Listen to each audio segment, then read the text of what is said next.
میرے عزیز دوستو، میرے بھائیوں اور میری بہنوں، میں آپ کے پاس چند ضروری باتیں لے کر آیا ہوں۔ نعت بھی ضرور پڑھوں گا۔ میں حیران ہوتا ہوں کہ اللہ نے یہ نعت پڑھنے کا سلسلہ شروع کروا دیا، کیونکہ تبلیغ میں نکل کے ہر ایک کی ناک میں کنڈا ڈالنا مشکل ہو جاتا ہے، تو وہ اللہ نے کوئی نعت کے ذریعے کچھ، اب آپ لوگ سب نعت سننے آئے ہوئے ہیں، تو اسی چکر میں آپ کو دو چار اپنی مرضی کی باتیں بھی سنا دیتا ہوں، پھر میں نعت بھی سنا دیتا ہوں۔ تو شاندار آخرت بنانے کے لیے ہم اس دنیا میں کیوں آئے ہیں؟ ایک شاندار آخرت بنانے کے لیے۔ جو اس نیت سے دنیا میں زندگی گزارتا ہے، اللہ رب العزت دنیا اس کی خود بناتے ہیں۔ انسان اپنی محنت سے اپنی دنیا نہیں بنا سکتا، انسان اپنی محنت سے اپنی دنیا نہیں بنا سکتا۔ وہ اپنے آپ کو نہیں بنا سکتا تو باقی دنیا کیا بنائے گا؟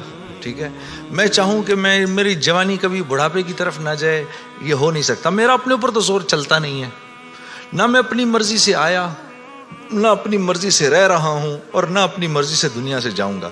یہ کیسی دنیا ہے کہ اس کی کوئی بھی چیز میرے قابو میں نہیں ہے۔ آپ یہاں رہتے ہیں، میں کراچی میں رہتا ہوں، کوئی لاہور میں رہتا ہے، کوئی پنڈی میں رہتا ہے، اور آپ کو پتہ ہے کہ یہاں آپ اپنی مرضی سے نہیں آئے ہوئے۔ یہ بھی بڑی عجیب بات ہے۔ قرآن میں اللہ فرماتے ہیں 5 چیزیں ایسی ہیں جس کے بارے میں کوئی نہیں جانتا، جو اس کے بارے میں جو بات کر رہا ہے سب غلط کر رہا ہے۔ 5 چیزیں کون سی ہیں؟ سب سے پہلے ان اللہ عنده علم الساعہ، اللہ کہتے ہیں سوائے اللہ کے کوئی نہیں جانتا قیامت کب آئے گی۔ وَيُنَزِّلُ الْغَيْثَ، بارش نے کب، کہاں اور کتنا برسنا ہے کوئی نہیں جانتا۔ رزق کس کے پاس کتنا پہنچے گا اللہ فرماتے ہیں کوئی نہیں جانتا، صرف میں جانتا ہوں۔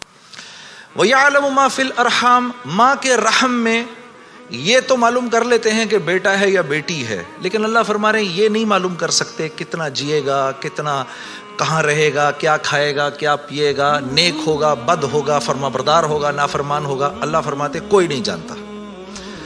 پھر اللہ فرما رہے وما تدری نفس ماذا تکسب غدا، کوئی نفس یہ نہیں جانتا، انسانوں کو چھوڑو، کیڑے مکوڑے بھی یہ نہیں جانتے کہ کل ان کو ان کا رزق کہاں سے ملے گا۔ مجھے نہیں پتا تھا کہ آج میں کھانا یہاں بیٹھ کے کھاؤں گا، کوئی آئیڈیا نہیں۔ اللہ کہتے کوئی نہیں جانتا۔ پھر اللہ کہہ رہے ہیں 5ویں چیز وما تدری نفس بأی ارض تموت، کسی نفس کو نہیں پتا کہ اس کو موت کب آئے گی اور کہاں آئے گی۔ سلیمان علیہ السلام کے دور میں ملک الموت سے سلیمان علیہ السلام کی بڑی دوستی تھی، تو ملک الموت حضرت عزرائیل علیہ السلام یہ سلیمان علیہ السلام کے دربار میں اکثر آیا کرتے تھے۔ تو ایک دن دربار میں آئے تو ایک آدمی کو بار بار دیکھ رہے، وہ گھبرا گیا، کسی کو ملک الموت دیکھے اس کی ویسی جان نکل جائے گی کہ یہ مجھے، اور وہ بھی بار بار دیکھے تو ویسے ہی ہوش اڑ جائیں گے۔ تو اس نے سلیمان علیہ السلام سے کہا کہ جی ملک الموت مجھے بار بار دیکھ رہے ہیں، آپ ایسا کریں مجھے تو ہندوستان پہنچا دیں۔ تو انہوں نے ایک جن سے کہا اس کو ہندوستان پہنچا دو، تو ہندوستان پہنچا دیا ان کو۔ تو بعد میں سلیمان علیہ السلام نے ملک الموت سے پوچھا کہ تم اس آدمی کو بار بار کیوں دیکھ رہے تھے؟ کہتے میں حیران ہو رہا تھا کہ اللہ نے مجھے کہا کہ اس کی جان ہندوستان میں نکالو، یہ یہاں کھڑا کیا کر رہا ہے؟ وما تدری نفس بأی ارض تموت، کسی نفس کو نہیں پتا اس کو اس کی موت کل کہاں آئے گی۔ یہ 5 چیزیں کوئی نہیں جانتا۔ اب ان 5 چیزوں جس کو اللہ نے 7 قسمیں کھانے کے بعد بیان کیا، 7 قسمیں کھائیں اس آیت کو بیان کرنے سے پہلے۔ جیسے میں کہوں میری بہن، اللہ کی قسم، رسول کی قسم، قرآن کی قسم، تیرے باپ کی قسم، تیری ماں کی قسم، 6 قسمیں تو یہ کھائیں۔ پھر آخر میں فرمایا وَنَفْسٍ وَمَا سَوَّاهَا، اچھا چل کسی کی قسم نہیں مانتا تو میرے بندے مجھے تیری جان کی قسم، فَأَلْهَمَهَا فُجُورَهَا وَتَقْوَاهَا، کل قیامت کے دن آ کے مجھے نہیں کہنا یا اللہ مجھے نہیں پتا تھا سیاہ کیا ہے اور سفید کیا ہے، مجھے نہیں کہنا کل یہ قیامت کے دن، کیونکہ فَأَلْهَمَهَا، الہام کیا ہے میں نے تجھے، الہام کیا ہے، اچھائی اور برائی کا فرق میں نے تیرے اندر ڈالا ہے اور یہ ڈال کے تجھے دنیا میں بھیج دیا ہے۔ جیسے کوئی بھی معاشرہ ہو اس میں سچ اچھا سمجھا جاتا ہے، جھوٹ برا سمجھا جاتا ہے، چاہے وہ مسلمانوں کا معاشرہ ہو چاہے غیر مسلموں کا ہو۔ بے ایمانی ہر معاشرے میں بری سمجھی جاتی ہے، ایمانداری ہر معاشرے میں پسند کی جاتی ہے۔ راست بازی، سچائی، بینگ اپ رائٹ، یہ ہر معاشرے میں پسند کیا جاتا ہے، اور ظلم ہر معاشرے میں برا سمجھا جاتا ہے، جسٹس ہر معاشرے میں اچھا سمجھا جاتا ہے، قتل ہر معاشرے میں برا سمجھا جاتا ہے۔ تو اللہ پاک فرما رہے یہ چیزیں دے کے میں نے تمہیں دنیا میں بھیجا ہے، میں نے تمہیں تمہاری جان کا استعمال بتا دیا، چیزوں کا استعمال بھی سکھا دیا، تو یا اللہ میں نے جان کا کیا استعمال کرنا ہے، میں نے جان کا کیا استعمال کرنا ہے؟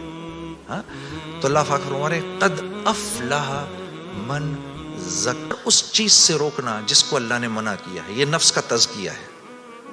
سامنے نہ میرا مورت ہے، اب نہیں دیکھ سکتے اس کو، ہاں وہ سامنے سے آئی، نظریں جھکا لی، اب نظریں جھکا لی اسی لمحے پچھلے سارے گناہ معاف ہو جاتے ہیں، اور اللہ ایمان کی وہ حلاوت دیتے ہیں جو آپ نماز میں محسوس کریں گے۔ پھر آپ نہیں کہیں گے کہ جی میں نماز پڑھتا ہوں میرا تو دھیان ادھر نکل جاتا ہے، پھر آپ نہیں کہیں گے۔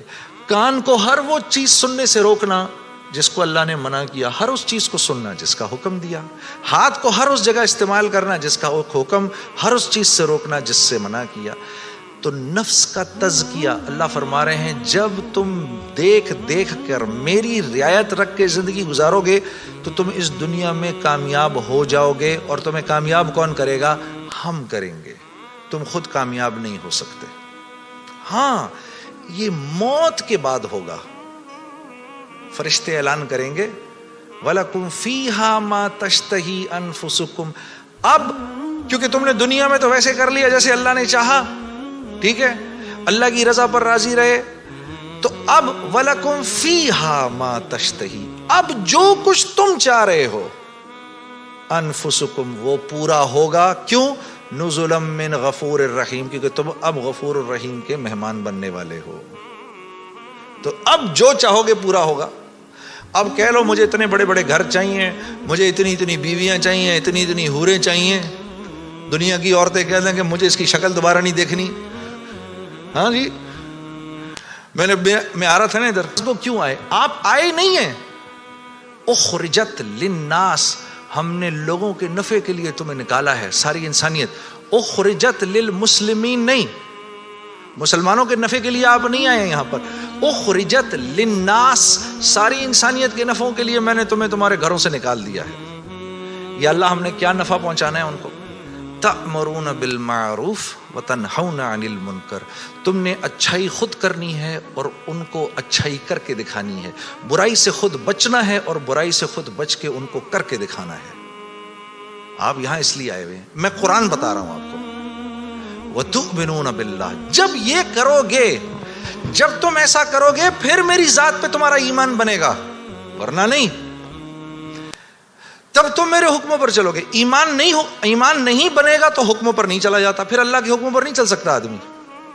ایمان بنائے بغیر اللہ کو اللہ تو جانے گا، لیکن اللہ کی ذات کے تاثر سے دل خالی رہے گا، اللہ کی ذات کے تاثر سے۔ جیسے ابھی بھائی کہہ رہے تھے نا، دل، ابھی امجد بھائی کیا کہہ رہے تھے؟ دل اللہ کا گھر ہے، اس کا کیا مطلب ہے؟